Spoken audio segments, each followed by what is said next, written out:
Welcome, everybody, to episode 180 of the You Can't Comp This NBA Trading Card Podcast. We are your hosts, Adam, Amy, and Russell Gibson. And we're a bit early today because we're live on YouTube. Well, we're always live on YouTube, but we've invited some of the listeners to pop along and say hello and ask some questions. Absolutely. Try and get a bit more listener interaction happening. Some real-time engagement. Yeah. We are rapidly approaching our first goal on YouTube. I thought that's probably worth a bit of a shout now that we're rapidly approaching that 150 subscribers. 150, yep. So we haven't been sort of plugging our YouTube for very long, so it's nice to see a bit of engagement there. And yeah, once we hit that 150, we'll be giving away a prize. Still got it safely in my cupboard. Haven't been tempted to open it. I've subscribed. I do get tempted. I'm so if you win it, does that mean I have to give you the box? I might be nice and give it to another subscriber. Sounds outrageous, really, doesn't it? Like, it sounds like a bit of razzes or something. Insider trading. That's right. Do you know how I'm saying? You can see what I'm putting down for a segue, right? Alrighty, let's just get straight into it. So I think basically how today's show will go is we've got our own show. So we've got heaps of stuff laid out, and if no one comes and chats with us, that is totally fine. But if people do jump in, we'll answer all their questions. In the meantime, we're going to talk about an article that was put online, and it was written by Chris Gawlik. Yes. That's the best way to really talk about it, isn't it? Yep. I was tagged in this a couple of times, funnily enough. I'm not surprised. As much as you love regulation, this young man is speaking your language, I do believe. It was also brought to my attention by Mac_card collection. So we spoke about him a few times already online. So really good follow on Instagram.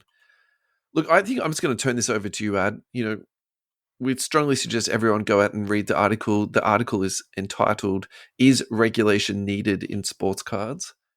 And what were your main takeaways from it, Ad? Look, I went through the article briefly. It's no secret that I am a fan of regulation within this lovely hobby that we have. And I think the more that there's sort of financial stakes and such that we need to regulate certain aspects of the hobby. I think we've seen as a whole in the past, people get burnt in a big way. And I've seen the hobby be exploited a lot.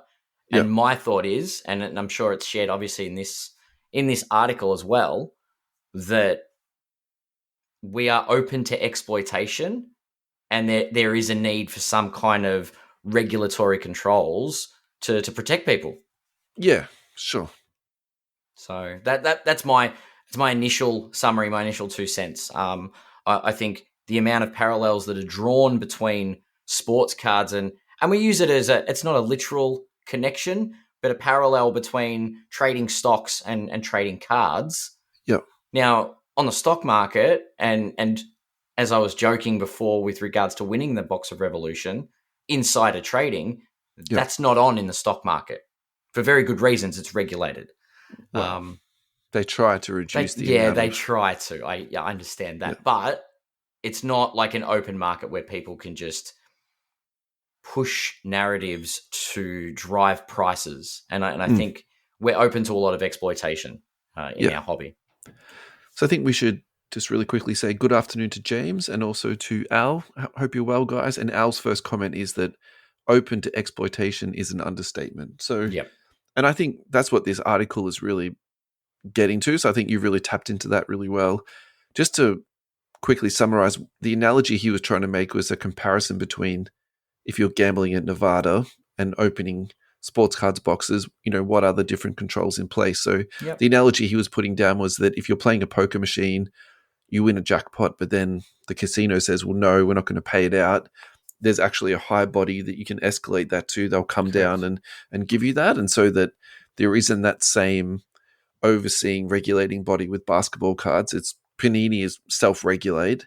So if there is a problem with the product that you receive, you have to then appeal to Panini to hopefully they'll make you whole. And look, they do have a reasonable system where you can send in evidence of not getting what you should have gotten out of a box, or, you know, whatever way you want to say that. But at the same time, what you do get back from them is often, very minor or very small. And Mm-hmm. and maybe the big one that now it's sort of coming to my head now is the redemption process, where the redemptions expire after a set period of time, and then also too, there's no guarantee that they'll be filled. And so this is the big one for me in terms of regulating something. Either they're giving out points or they're giving you out an alternative, source of replacement card, and often that isn't what keeps people happy. There has been some really good instances where actually people have gone overs on it, but there's also those terrible instances of when people go under. Yeah.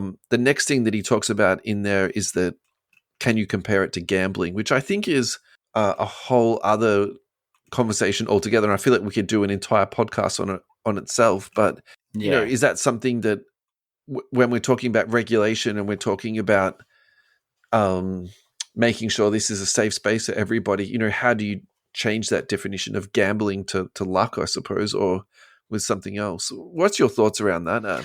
Yeah, there's I think it's a very fine line, and I've always sort of alluded to the fact that it is a type of gambling. When you're going into a razz, so it depends what you're buying, but you're buying into the chance of winning a major prize, right? Yeah.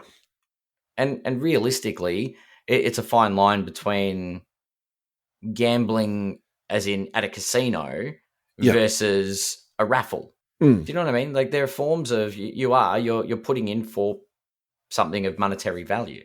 So you're paying money and you're expecting something of monetary value in return. Yeah. Sure, you're not getting money in return. But and I think that's probably why at the end of the day it's not considered gambling.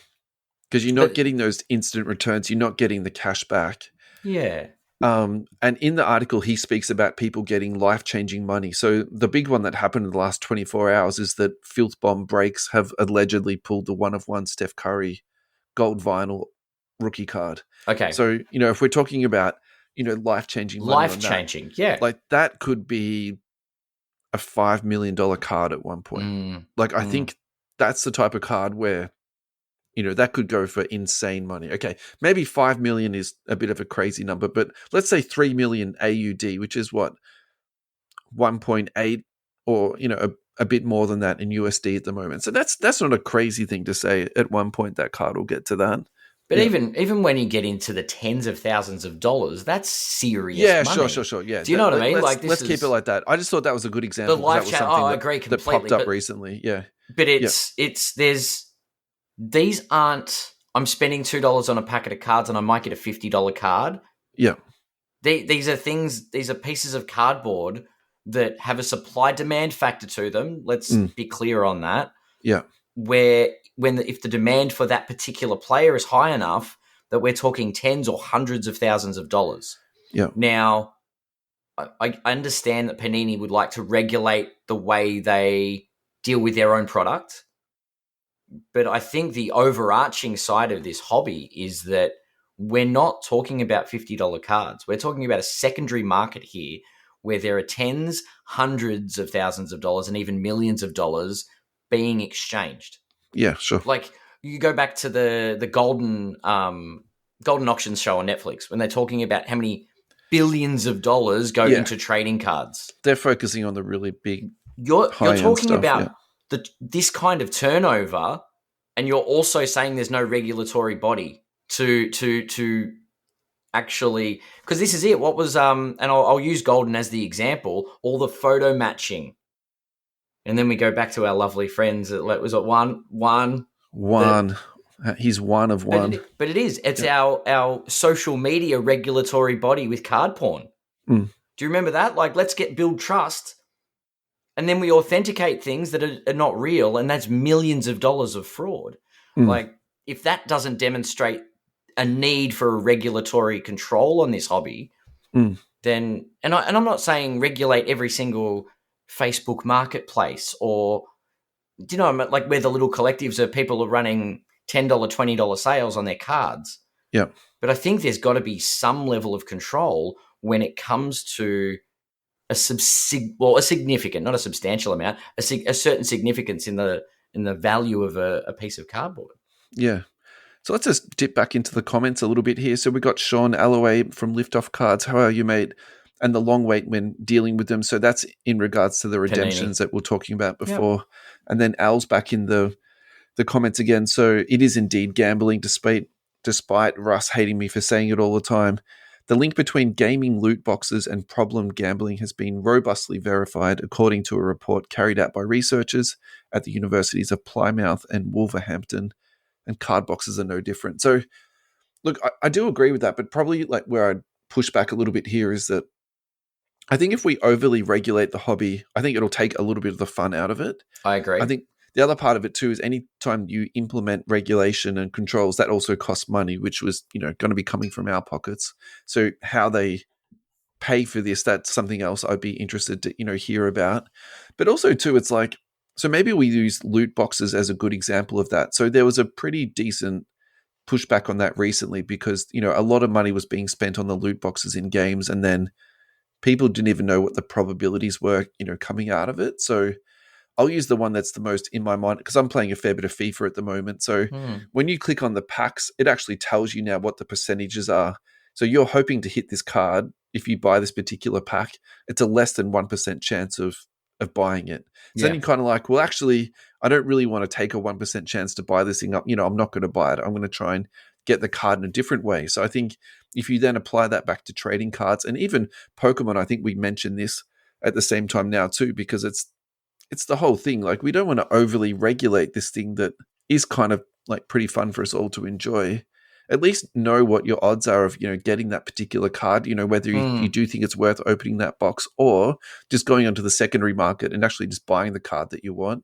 I think that's the big one for me. I think so. And we're going to be seeing. Yeah. After you go. Yeah. Well, I think you've hit the nail on the head with it with a certain point. Transparency is the big one. Yeah. We're not trying to regulate the hobby into out of existence, I guess is probably my term. But what we're trying to do is have that level of safety and security that what we're entering into, we're fully educated and aware of what we're buying into. If I buy, and we'll say a loot box, a repack, whatever it is, well, if I you can don't know choose what whether the odds to be educated or not, right? Yeah, but if the option isn't there to tell me what I'm buying into, I think that's unfair because you don't know if the repack run is 100 packs or 2,000 packs. Yeah, sure. Now that changes whether or not I want to purchase that product. Which is the perfect segue for us to talk about our sponsor, right? Yeah. Exactly. Yeah. We leverage this quite well. But yeah, like understanding what you're purchasing, having the information. We don't have to force everybody to read the terms and conditions. However, we should have that information if we want it. Like it should be there and available. And I think it's deceptive if they don't offer that information. And I think something as simple as that, the transparency, takes that loot box gambling aspect away. I do think there's different levels of regulation required in different zones as well. Like there's loot boxes, there's sealed product, and then there's a secondary market. And I think there's different types of regulation needed in all of them. But some oversight in some capacity. Yeah, I think I'd probably prefer oversight or some level of control as opposed to like a true regulating body. I just think if we do regulate it, I think that'll slow things down and might make the hobby a little bit cramped. And, there are some fun things about having a relatively unregulated hobby too, if that makes sense. Like there's maybe a bit more opportunity for... I suppose if there's regulation, there's the opportunity, there's a level of safety and protects you from exploitation. i.e., like if you regulate, there are consequences for, like imagine if it was actually against the law to provide a counterfeit card. And there are there is laws. Okay, actually, I've thought of the perfect example, actually, what I would say. So, for example, I wouldn't want regulation per se, but I would like control. So, for example, there can't be just one company making all the cards. Because I feel like some of the bad stuff that Panini did was because they had no competition. They just do whatever the hell they wanted to. If it was Panini and Fanatics going head to head, I think that would be a really good control. Because it'd be like, they would have to, relatively keep their print runs under control. They would have to really be competitive with their product, with their quality control too. Do you know what I mean? I think that would be something that would be really good. But, that's up to the NBA to put that out there. So Surly Sports Cards, I hope you're well, mate. Thank you so much for jumping in. The language on the boxes has become pretty laughable. No hard facts, just you may hit or it can contain. 100%. Yeah, that sucks. Like if like you, patches and stuff like that as yeah, if well. you want to get 3 hits out of a box, there should be 3 hits in the box. That's That's it. exactly what it should be. Yeah. What happened to the So, good old days of 1 in 36 packs? Basically 1 per box. yeah. Yeah. Adam, I'll let you have the final say onto this. And then listeners who are currently in the chat, we're going to go to a quick break after Adam's final thought. Put some conversation pieces or a topic for us to talk about in the comments. And when we get back, we will talk about it.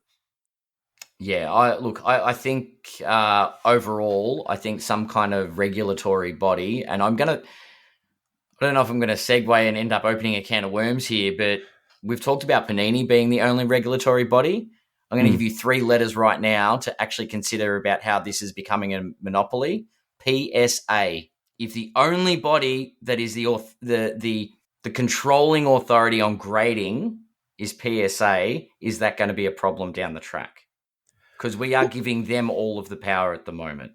No, I think at the moment, actually, grading is a good example of how you have open competition and then you've got the different companies doing different niches and then pushing each other forward. I feel like PSA is still the PSA has got too much control. Is probably my thought on that at the moment, and that's the way they're so dominant. Definitely. Correct. Hey, do you know what would be so funny if the regulating body was Panini and they had to come in and like audit Fanatics? Oh my god, that would be the best, wouldn't it? No. Upper Deck, no, don't let Upper Deck do it. Jesus. All right, let's go. Let's go to our first break ad. I think this is a perfect time to go to Melbourne Cardtel. Go to www.melbournecardtel, spelled tel.au. Once you get to the website, you will find a whole range of products for your viewing and purchasing pleasure. NFL, AFL, UFC repacks, all of them come with a full checklist so you know exactly what you're buying into, as we were just discussing. Very soon, the El Chapo range is coming out, which is going to be a higher end repack from them, which is something new that they've been working on for a little while. Also, too, they sell GTI card accessories, so one touches, penny sleeves, top loaders, yada, yada, yada. Now, the most important thing is when you go to checkout, use the promo code COMPTHIS10 and you'll get a 10% discount on everything that you go on and purchase there.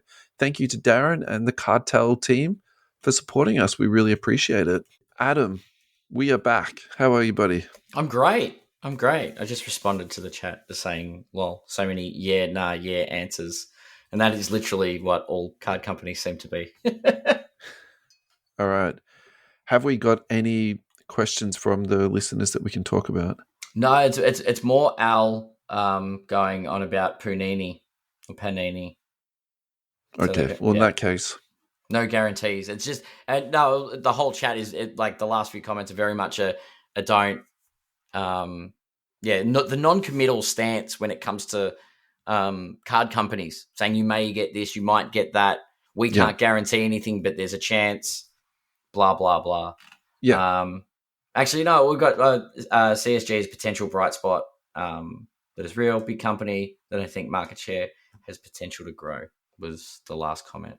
Alrighty. So why don't we do a bit of a segment, which is we put something up to say, what would you like to hear about? So why don't we talk about some of the topics? Why don't we start with Josh Smith? I'd be interested to hear your thoughts on Miles McBride. I feel like he's had a real jump this season. Also, if Cat has had any movement in the market since his trade to the Knicks. So I think, why don't we do that? Why don't we talk about Miles McBride? Yep. And then also, why don't we really quickly touch on Karl Anthony Towns?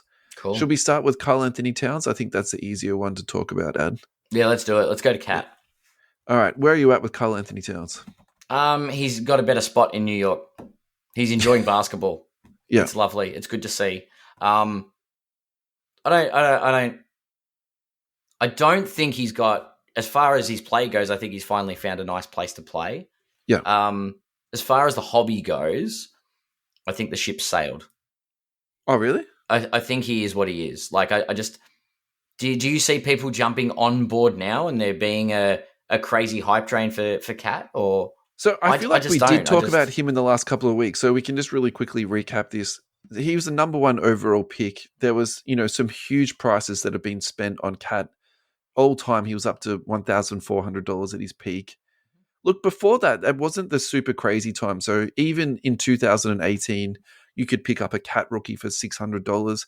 I kind of feel like he's the type of guy where his prices are much lower than his talent, but realistically, it doesn't mean that's someone you should go out and purchase, because I think obviously the position that he plays isn't fantastic for the hobby.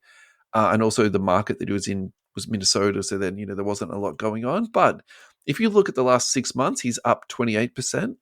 And in the last 6 months, he actually sold up to 350. If you Yeah. look at the last 3 months, which is probably, it has less higher outlier sales in it, he's still up 15%. So he's gone from 163, and the last sale of that was 240. So he's currently trading at 240. Could he get back to 350, which he was, say, 3 months ago?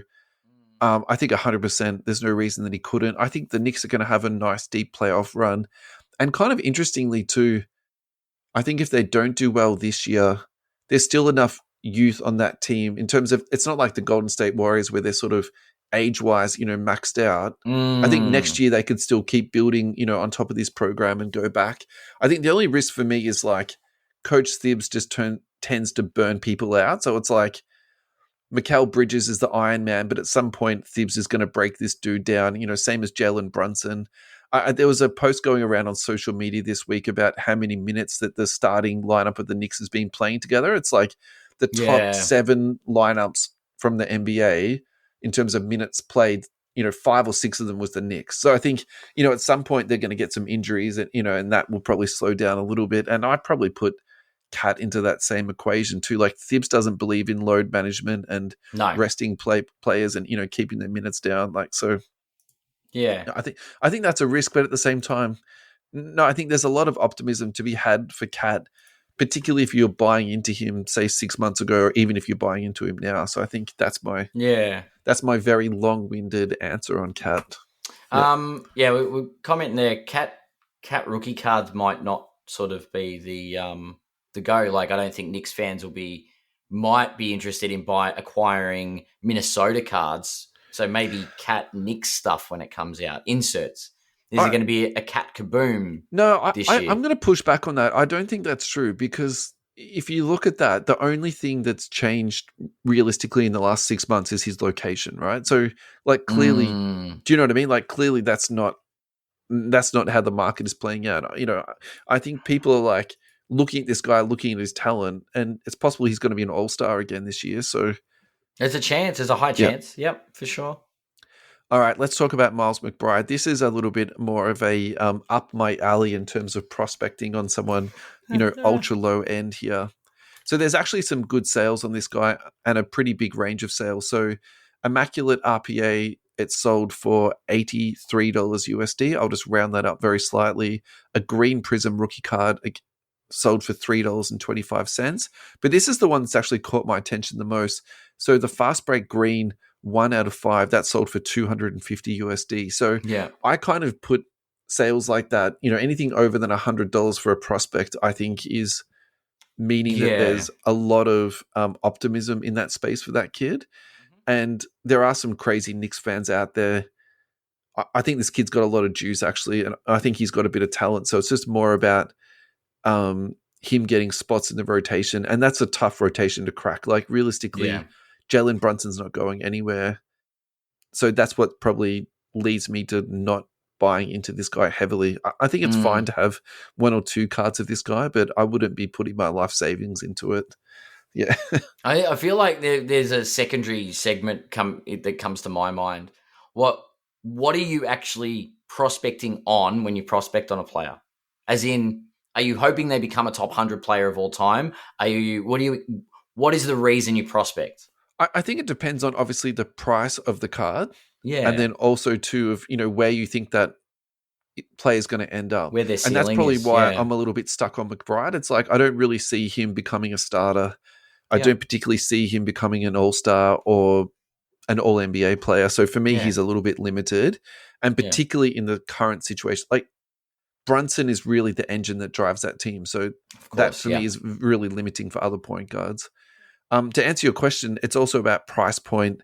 and where you sort of see that person ending up at some point. So the one for me is like my big sort of prospect in my mind at the moment is Herb Jones. He's injured at the moment, so it becomes very tricky. But I was like, look, he's already got one side of the court covered. He's an all NBA defender already. And offensively, I'm like, he's not that far away from being, a good enough player that he'll earn 35 minutes a game. And then could he then become an all-star, based off that? That's what I was sort of prospecting on. Obviously, it's not gone the way I was hoping it was going to go, but at the same time, I'm still not giving up hope on him. I think for the price he's currently at, I think that's a really good price. So that's some of the things that I sort of factor in when I'm prospecting. Okay. Yeah, but yeah, I suppose my question in that is, if you're wanting him obviously to improve, but where's that ceiling? Where does Herb Jones sit at the picnic area at the bottom of Mount Rushmore? Like, how far up the mountain is he going to climb? Oh, like in terms of all time, no, definitely not. But I think he has potential to be an all-star. I think that would be his high end. Yeah. So I'm trying to gauge, what the best case scenario looks like. I think he could be a top 30 NBA player. Cool. Okay. Yeah. No, that's because I think it's just, where do I see, and you see someone, who was it? Cam Thomas, when he came out and dropped 50 or whatever it was. The first I put back-to-back 40-point games up, you're like, okay, where's this guy's ceiling? Is he going to be a new scoring king? Is he a flash in the pan that I'm never going to see again? No, he's going to be a 15-year pro, and he'll be someone like Jamal Crawford, who just comes off the bench and can do 20 always points. Just his points. Yeah. But I think the issue with him is obviously playmaking. He's not someone you can build an offense around. I think he's just like a gunner, and defensively, he's no Herb Jones. Let's just put it that way. Yeah. Nice way. Nice. Yeah. We got a couple of questions. Yeah. Let's go to the chat. First one from Surly Sports Cards. Who's an underrated player you think deserves more shine in the collecting world? Would you like to answer this first? Who do I think deserves a little more shine? That's an interesting one. I think Cade Cunningham, but okay. Let's talk about Cade. We've covered Cade. We've covered Cade a lot recently, but I think Cade is ready to take a step up. Yeah. No, I think that's fine. I think if that's what you think, that's what you think, and I think it's really good to talk about him because we should be giving more love to the Pistons. I think the Pistons this year have been really good, and obviously they're going to make the playoffs this year. Like statistically, their odds of not making the playoffs is excellent this year. Yeah. All right. So really quickly, the last 3 months he's up 17%, which is fantastic. He had a recent sale of 450. His most recent sale was 376. So yeah, he's made a huge comeback because I think in the last 2 years he was down to $200. So he was way down from where he's currently sitting at. Yeah. Basically, yeah. If you had bought him at that $200 mark, you've just doubled your money. That's the best way to say it. Alrighty. So I think the obvious one really for us to talk about is SGA, but I think that's a little bit sort of too obvious. In the chat, with James Gregory said Marvin Williams. I'm not even sure James realized that Marvin Williams has retired, quite a number of years ago. But, that's okay. I think the other obvious one, which we've spoken about, multiple times, is Tyrese Maxey. I think we can't really go past, without saying that. Another one that we spoke about recently, which is he's never going to get hobby love, but is Norman Powell. I think he's become, a fantastic NBA player who I definitely respect. And I think the last one, which is the one I'm going to focus on now, is Donovan Mitchell, because I think the problem with Donovan Mitchell was that he was in a very difficult situation being Utah in terms of, market size. He was also up against the likes of Jason Tatum. And I think if you sort of zoom back to 2017, which is the rookie class that he came out of, almost all of the hobby love went to Tatum. And then, of course, the influences pushed De'Aaron Fox during that time period too. But then, realistically, what's happened with Donovan Mitchell is, he was traded out of a situation that was probably the best for him. Yeah. And he's landed now in a situation where he's playing on the best team in the league. So I probably think using that sort of mindset alone, that's where I'm kind of should actually we be taking a tougher look at Donovan Mitchell and saying, does this dude have legs? Because about 12 or 18 months ago, I went through a period. I was like, you could pick up Donovan Mitchell PSA 10s for nothing, just for like 30 or 40 USD. And so I was just picking them up. I would say casually. Like, I don't have a huge war chest of Donovan Mitchell, but I've got enough that I'm kind of like, I didn't see this happening. Like, there's no way in my wildest dreams would I have said the Cavaliers would be the best team in the league, halfway through the season. Like, I'm just being honest about it. I never would have expected that, but I think it's really positive. So if you zoom back to the last 2 years, this is on his silver PSA 10. Population in this is 620. He's down 22% on the last 2 years. But let's zoom into the last year. He's up 32%. Yep. The last 6 months, he's up 63%. And the last 3 months, he's up 75%. So, he's had enormous growth this season. And which probably in some ways doesn't answer Surly Sports Cards' question, because that kind of means he's not the most underrated anymore if he's just gone up 75% in the last 3 months. I've got one that I think answers the question, and he will never get enough shine. Domantas Sabonis. Look, I think he's a really good player, but I also understand why people don't think he's collectible. So, okay, I'll tell you what. You try and convince me why I should be buying Domantas Sabonis. I think he deserves more shine because of his ability as a basketballer. But yeah, I mean, I can go one step further and give you another player that I don't think gets enough shine. His name's Nikola Jokic. Sure. But do you know what I mean? Like, I think even though he is now in the spotlight, I still don't think what he is doing and what he's capable of reflects his hobby pricing. But look, I think he's pretty tough because personality-wise, I think he's a lovely man. He's an effervescent guy, but he's not that engaging with the media. Like, I think his interviews are quite short and sweet, Yeah, for sure. Nice guy, but, whatever. But no, I'm not going to try and convince you to buy Domantas Sabonis. The position that he plays is, we know it's very tough in the hobby. And then I think, even if you look at the Sacramento Kings, you actually might make the argument that he's the second most important hobby player on that team behind Fox. Yep. I could be wrong about that, and of course I'm biased, but that's just on his team alone, let alone when you start passing that out to 30 teams. So I think that's my sort of argument in that space. Yeah. Why don't we have our second break and then we'll come back, because we've got a few more players. The questions, we've got some that players people want to talk questions. about. Yeah. And Eamon Thompson is someone that we should definitely talk about, and I've had some PMs about that. So why don't we do that when we come back? Alrighty. Thank you to Fast Break Trading Cards for your ongoing support. We really appreciate everything that you do for us. The web address is fastbreaktradingcards, all one word.com, not au, just straight.com. Also check them out at 75 Tulip Street in Cheltenham, Fridays 12 till 6, Saturday 9 till 5, Sunday 10 till 4.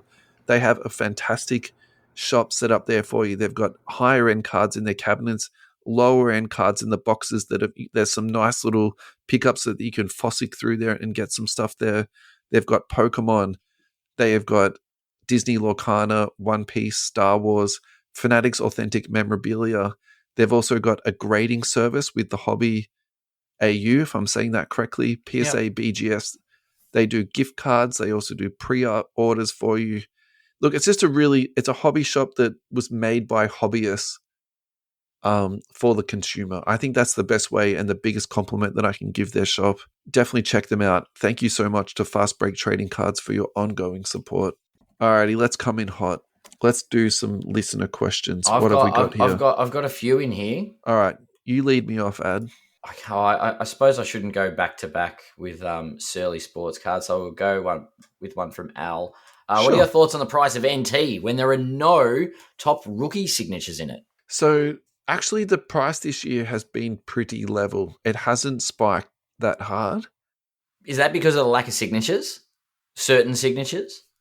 I think the signatures has definitely got something to do with it. But the other thing they've done too, which is actually, this is a really nice segue because I wanted to talk to you about this at some point. They've also done like an international release of NT this year. So I think, people can get their hands on it at a lower price point. And so there's obviously still really nice cards in the, the traditional, the hobby NT, but at the same time, Breakers are also doing the international NT, which sort of takes the attention away from the other NT a little bit. So I Yeah. actually think them doing that, when I say them, Panini doing that, it's really done themselves a disservice in terms of the resale of it. But I suppose at the same time, what do they care about the resale? They don't make money out of that, do they? What they make money out of is increasing the print run on something. Yeah. And I think if I'm being pragmatic about this conversation, Mm. they're really milking the last 12 to 24 months of their licenses here. And that's all this is about. Would you expect anything else? Like if you were in that situation and you knew you're losing the license, wouldn't you just... No, I didn't expect them to do an NT international. Like if they do Really? a flawless... No, like I think NT in my mind is a little bit sacred. It's in the same sentence as flawless. It has... I think that shows that it's no longer sacred because they're losing the license. Do you know what I mean? Yeah, Like so the cards that are sacred for me in NT is the vertical RPA. Like that is, well, the RPs, you mean? That's, a card that's numbered to 99. Yeah, I know. Is something that's so collected and people, value. Sure. And it's this really weird paradigm too, where people value the one that's to 99 more than the one that's to 10 and to 25. Like it's just that card that everybody wants. So to make an international product out of that, it's just a little bit surprising. Did Fanatics ruin it? Do you know what I mean? Yeah. By with the autographs, the fact that you can't get the top rookies in this sacred card, yeah, because of nonsense with contracts and who can sign what. Yeah, and so I still think Panini should have trademarked the no autograph thing from the next day autos and really doubled down on that. I'm kind of glad that no auto card is not happening anymore. I think that's just appalling, and I'm sort of glad they've just moved on. I want to get one now that they're not doing it again. It makes it rare, collectible. There'll be demand. It's a piece of history. Does anyone care? I'm not. Yeah. But yeah, so look, one thing I will actually make a comment on, again, this is a really good segue. So the last time we spoke, and this is last year, we spoke about NT, we were like, oh, there's now stickers in NT. But actually that's not true. So if you look back at the last 5 years of NT, there's always been stickers in it. So that's actually something that's a little bit, I feel like we need to correct the narrative on that. It hasn't just been the last couple of years they've started to put stickers into it. So like it's dwindled. Yeah. Yeah, so it's not what it used to be. Definitely. Look, I actually think they've done a reasonable job of rebounding out of this. So I think they've actually said, look, what can we do to this product to make it appealing? And so they put Logomans into NT this year, which, people love, people collect. They've made the Logomans to 5. So, from my perspective, look, I think it does depreciate the overall top value of the cards because there isn't that, ultra sort of high-end chase card in this anymore. But at the same time, look, I could be wrong about this. I haven't actually checked the resale on it, but I actually think that means it's going to be possible to get Logomans out of NT for an average type of collector on the secondary market. I don't think those cards are going to be thousands of dollars. I think they're going to be sub $1,000 for some of them. I think the Wembies are going to be really expensive, but, maybe I could get a Fox one for sub 1,000. Maybe I could get a veteran Cade Cunningham for 1,000. Do you know what I mean? Like, I think, and that is somewhat appealing. If they are going to, blow this product out, increase the print run, that's kind of a positive thing. Well, that goes back to the Karl Anthony Towns in Knicks. Is there a chance for some value for your other players? Yeah, it takes away the rookie focus. Yeah, I think people will collect those Logomans. I think I think that was a really good move by them. I'm a little bit interested to see if they're game worn or not, or game used, or if it's just like not associated. So they've just like rolled off, a million patches here. But if they start rolling off patches that aren't game worn and stuff like that, where's the actual? If they're stickers and they're not even game worn jerseys, what's the point? Look, I think generally NT is the quality on the cards is higher. I know there's always, you can get some corner edges with that, but I do think the aesthetics of NT is really good. Yeah. I still think that the aesthetics of this year product is really good. And I think holding those NT cards in your hand, like that is different to holding a Donruss card. So I still think that aesthetics and collectability is there. I know what you're saying and I do agree with it, but at the same time, I don't think they've destroyed the product. Yeah. And the price has stayed down too. So for me, it's not all doom and gloom. There's been some nice cards coming out of it, and not all of it stickers. Oh, look, by it's the way, not doom and gloom. I just don't think it's the It's not the premier products anymore. It's not the sacred ground it once used to be. It's 100%. definitely a mere mortal in the hobby. Yeah, definitely. Look, I don't know if we can. We don't want to. We've got a lot of questions. Well, a few questions now. I'll go back to the one quickly. Someone on the path to being a top 75 100 player. I'm going to double back on my Cade Cunningham. I reckon he's definitely going to be on the way. He has a future. To a top 100 player? To a top 100 player. Okay. And then I'll take the easy way out as well and say Wemby. That guy is a freak of nature. As in he's underrated? No. Just the question is someone on the path to being a top 75/100 player. Oh, who is going to be a top 75 player? Yeah, right. And I don't mean current top 100. I mean, well, that was Surly's question, top 75/100 player. Sure. Okay. I don't know if the question is of all time, because my thing is, I think Wemby can be in the top 100 of all time. I think his defensive metrics alone is almost enough to get him into that top 100, in addition to his insane offensive talents. Yep. If he's not top 20 all time, I think that's going to be actually a disappointment for him. I think you can really push this guy envelope. Look, I think Cade to be top 100 all time, that's going to be really tough. So I just feel like Cade's going to, now that he started to break out, I'm like, his ceiling is going to be really high. I'm just seeing few triple doubles. His actual bag of tricks is deeper than I thought it was. Yeah, Cade's good. And I now see the number one pick in him, if that makes sense. Yeah, Cade is really good, man. All right, Eamon Thompson. Yeah, let's do Eamon Thompson, because I think this is kind of a fun one. And in terms of us talking about prospects and stuff like that, look, I'm not in love with Eamon Thompson. I'm just going to put that out there, really quickly. There's two Thompson brothers, AMEN. He plays for Houston, if that helps anyone at home. Is the other one? Plays for Detroit? Is it Detroit? Is the other brother? Oh, God, now you're really testing my NBA name knowledge. Anyway, back to Eamon Thompson. Look, I think if you're buying into this guy, I think that's totally fine. My only thing with him is I would say just be a little bit cautious, because let's just focus on the Houston Rockets alone.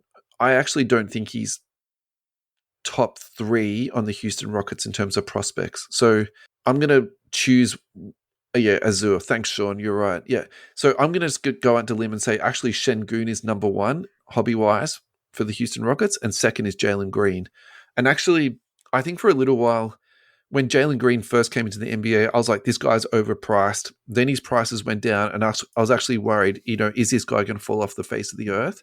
But the Houston Rockets this year are good. Like, not just a little bit good. They're a genuinely good NBA team. They're well coached. They're well organized. They're a good defensive team. They're young.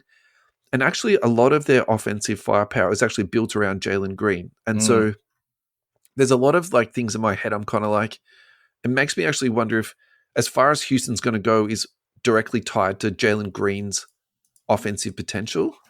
And so when I think about that, that's what makes me a little bit reluctant to sort of go, super deep into Eamon Thompson. So I think there's a point about him in the chat that I agree with, and I don't, Hit it. Go.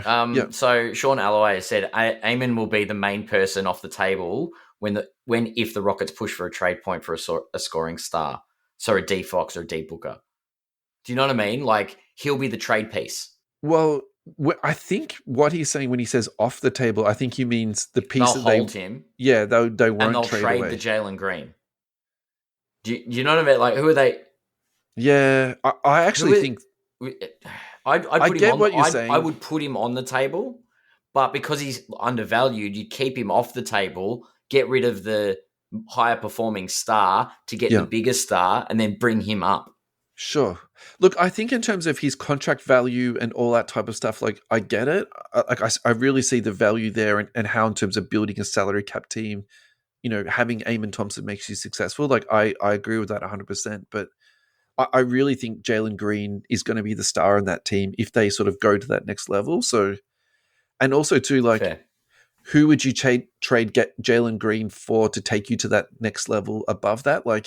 Actually, so Jimmy Butler is the guy that's on the table at the moment that you would mostly argue that is available in terms of a star. But I think trading Jalen Green for Jimmy Butler, that's the wrong thing to do because offensively, I don't think Jimmy Butler is actually better than Jalen Green. He's less of an athlete.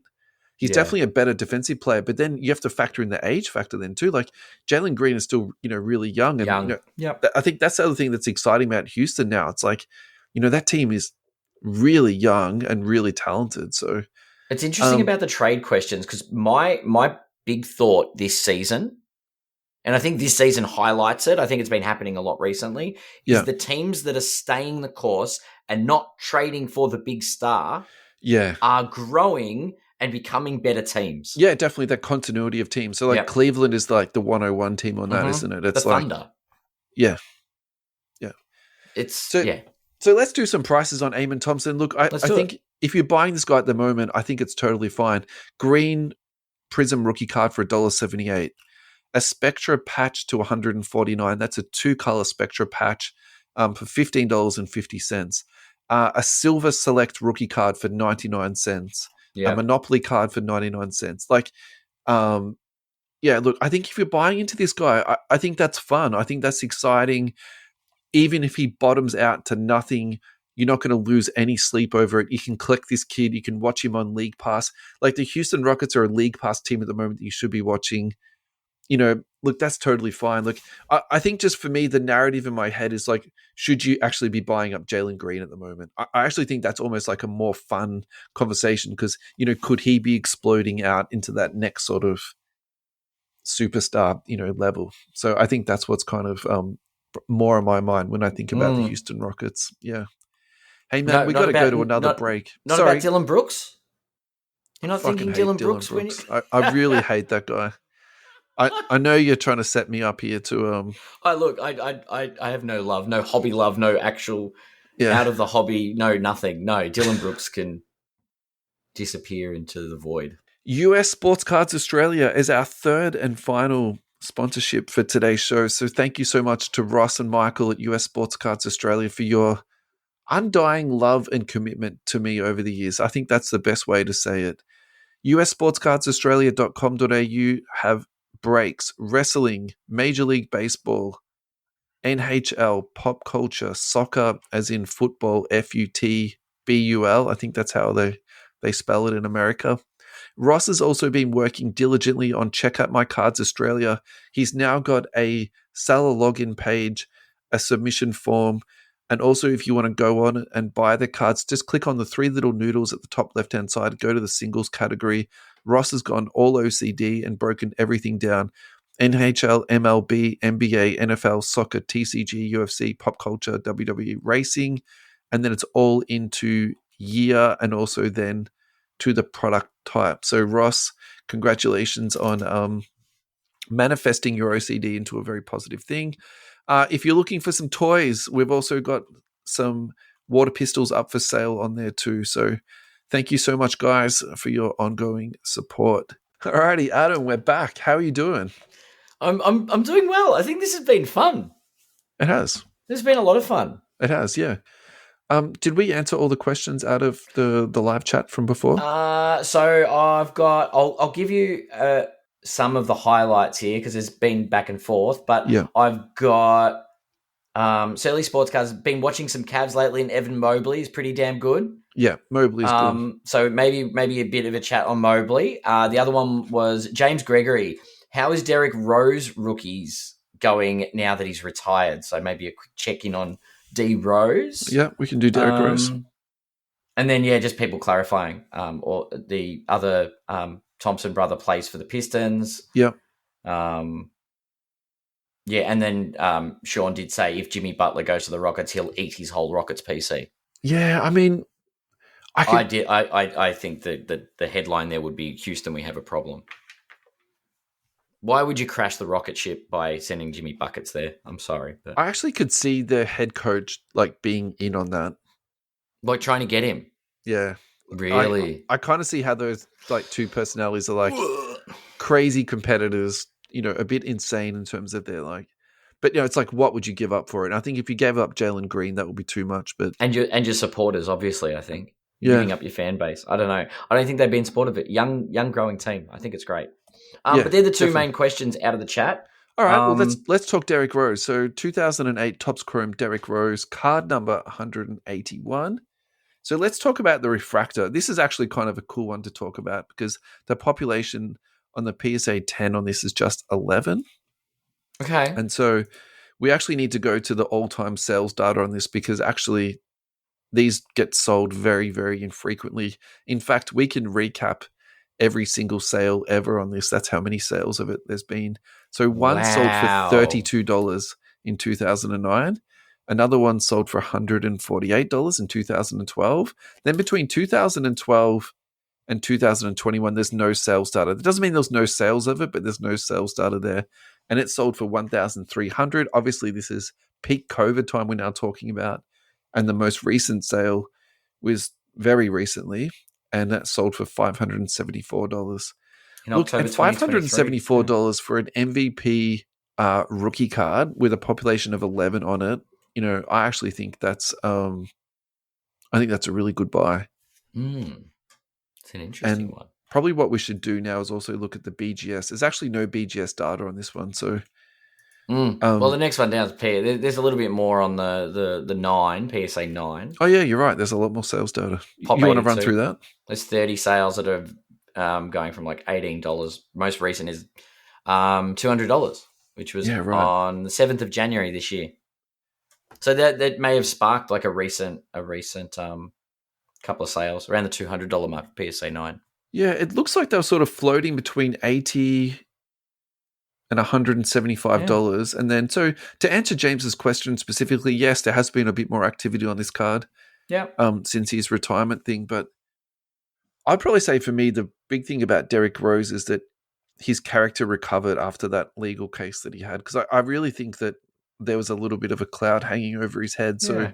in terms of a redemption story and, someone sort of getting their life and their act back together, I think, that's a good one on Yeah. that.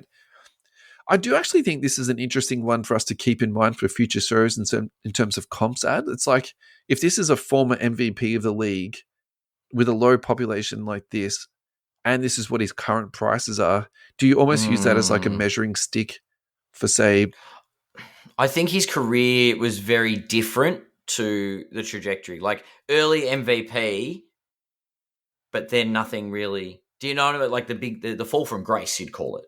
Yeah, for sure. But, so where I'm going to with this is like Tyrese Halliburton or Cade Cunningham.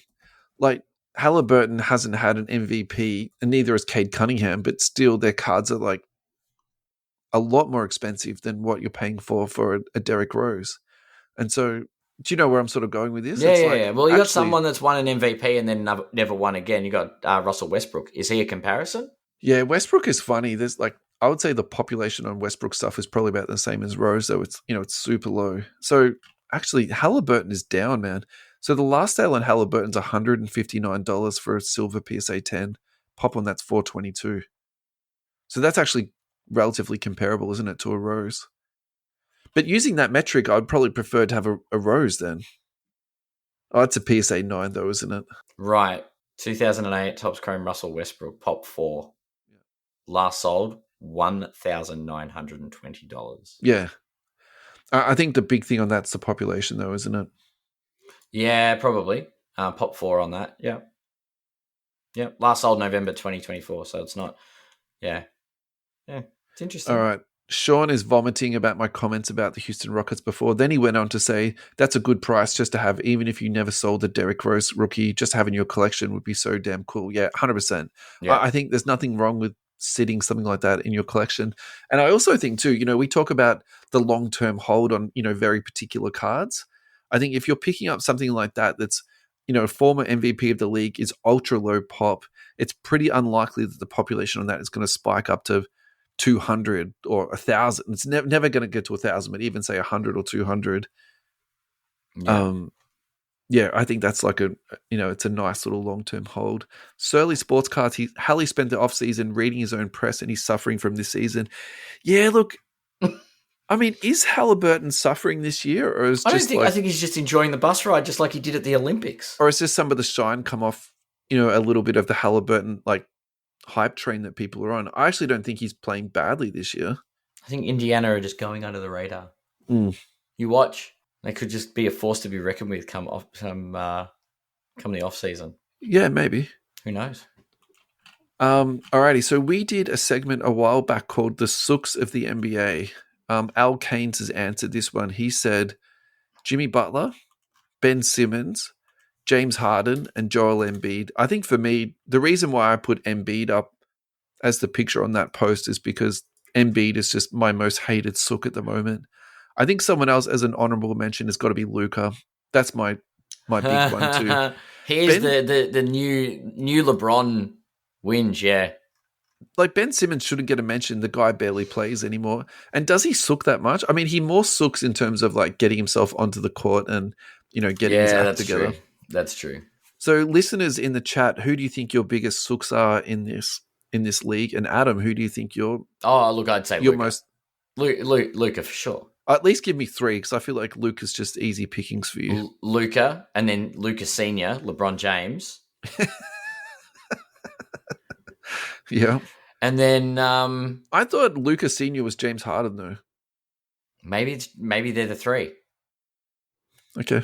But LeBron is, come on.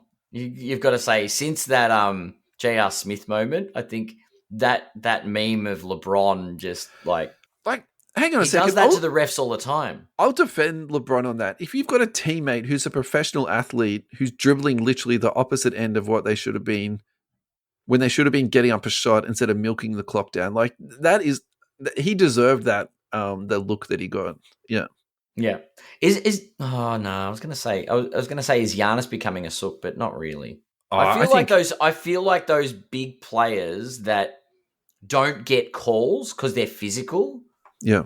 They don't deserve sook status. Because I think they are refereed slightly differently. Yeah, I think the stars get more leeway than anyone else should get. But there's also players that are very physical and get in there and get smacked around, but because they're stronger, they need to be fouled harder for anything to be called. Was the Shaq argument, wasn't it, though? Like, that guy took an insane amount of punishment. Embiid's just a sook, yeah. Alrighty, so Sean Alloway, Luka for sure. He's so frustrating to watch, want to call every play. Yeah, 100%. He does, doesn't he? If he could get a foul drawn every play, he'd be very happy with that outcome, wouldn't he? Yeah. Yeah. Alrighty. Have we got time for one more quick thing, do you think, Ad? Yeah, for sure. Do we want to finish off with Evan Mobley, or is that too big a topic? Do we want to do that next week? We could probably deep dive into a little bit more on that. This is a fun one. Okay. This is one I put up. This is the John Stockton autograph. Remember the players you idolized as a kid. Now you can own a piece of their legacy. This is a legit one versus the troll post that we talked about last week. I genuinely bought this card because I wanted it, not to actually troll people on sports cards nonsense. I think I loved John Stockton as a kid. I thought he was just a good basketball player. So who's your list to collect? Obviously, John Stockton, I've just spoke about that. Hakeem Olajuwon, I've got some really nice patch autographs of Hakeem. That was a really good one. And probably another one that actually is less so, but definitely on my hit list is Tim Duncan. I really want to get some patch autograph stuff of Duncan now that he's starting to come out into more products. But I've been looking at some of the resale on that stuff, and it is really, really high. So I'm kind of hoping that as more products come out, as more Timmy D stuff gets hit, it'll sort of even out a little bit just because, I definitely want to get my hands on some Duncan. So what about you, mate? What have you got on your hit list? On my hit list, just expanding my Scottie Pippen stuff. You love your Scottie Pippen. Loving the Scottie Pippen. Got a jersey for Christmas. Yeah. Picked up. Didn't get the Kobe, but that's one of those Razz. I got a Pippen in a Razz. Huge shout out to your better half, by the way, too. Yeah, I think she didn't get enough recognition for that purchase. That was amazing. Yeah, no, that was a quality pickup, and I don't mind going for a walk past the NBA store nowadays. Yeah, realizing how attentive she was to what I enjoyed. So I went on a Razz for a Kobe soul of the game the other day, but it was a top 3, and when 2 of the 3 players you're going into a Razz players you collect, Scotty being the other one. I think the top 3 was Kobe gets the first, second gets to pick between Rodman and Pippen, and third gets whichever card isn't chosen. Did you win something? I got the Scottie Pippen. Oh, nice. So. Oh, yeah, cool. Yeah. So do you know much of the history of that card? Do you want to explain that out to people? No, I'm not a historian. I remember it was sought after.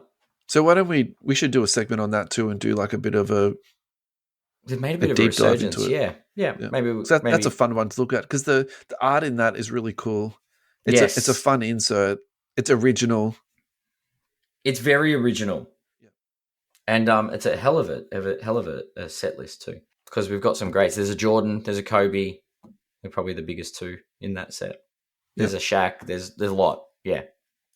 Any listener contributions to this one? And while we're waiting for the answers to come back, Surly Sports Cards, Embiid hasn't played in Denver since 2019. He's a sook. I mean, that's very targeted skipping games. But at the same time too, I think Embiid, the number of games that he skips, I mean, it could be a coincidence he doesn't want to play against Jokic, or it could just be that he's load managing himself, basically forever. Is KD a low-key sook? I don't think so.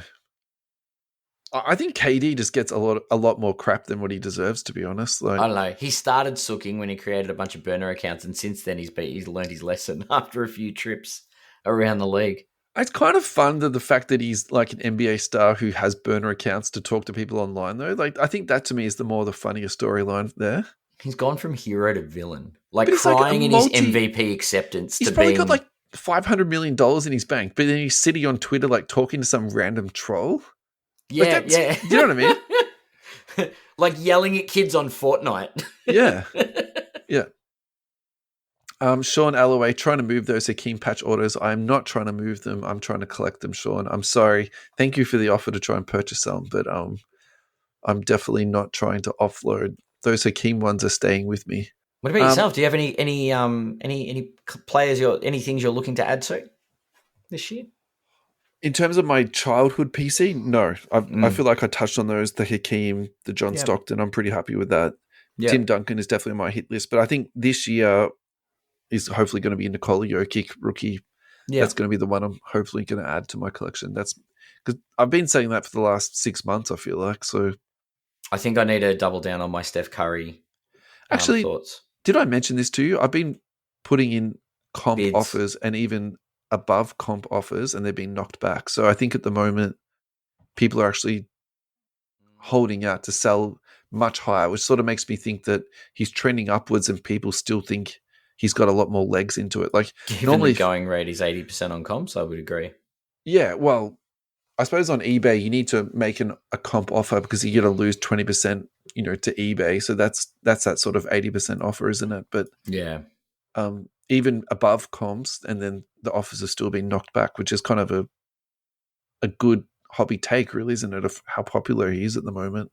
Adam, I say we cut this off. I think I've had a really lovely afternoon. Thank you, everybody who's been in the chat today. Sean, Big Al, Surly Sports Cards, James Gregory. Thank you so much. We hope that you've had a good afternoon. Anyone else that's currently live with us who hasn't been commenting, thank you so much for tuning in. Guys, we're really close to that 150. So if you do want to jump onto our YouTube and subscribe to us, we're going to be giving away a box at 150. It'll be everybody who's subscribed randomized. What year box is that, by the way? I think it's 21, 22 or 22, 23. One of the two. Yeah. Nice. And yeah, I mean, you don't have to be the only one. The picture that's online is the actual box is what it is. Sorry to answer your question. Yeah, that's actually the right box. I would be, get friends to subscribe. Like get somebody in your family to subscribe. That's right, yeah. Get us over that 150 so you can, so you're all in the draw. Why not? But yeah, this isn't our normal broadcast time. It was nice to see everybody on a Sunday afternoon for a quick chat, but normally, we're up around about 8 p.m. Sundays, Eastern Australian time, Australian Eastern Standard Time, or Daylight Savings Time, whatever you call it. Yeah. But looking forward to seeing you all online and hopefully giving away that box in the next week or so. Cheers, guys. Take it easy. See you next week.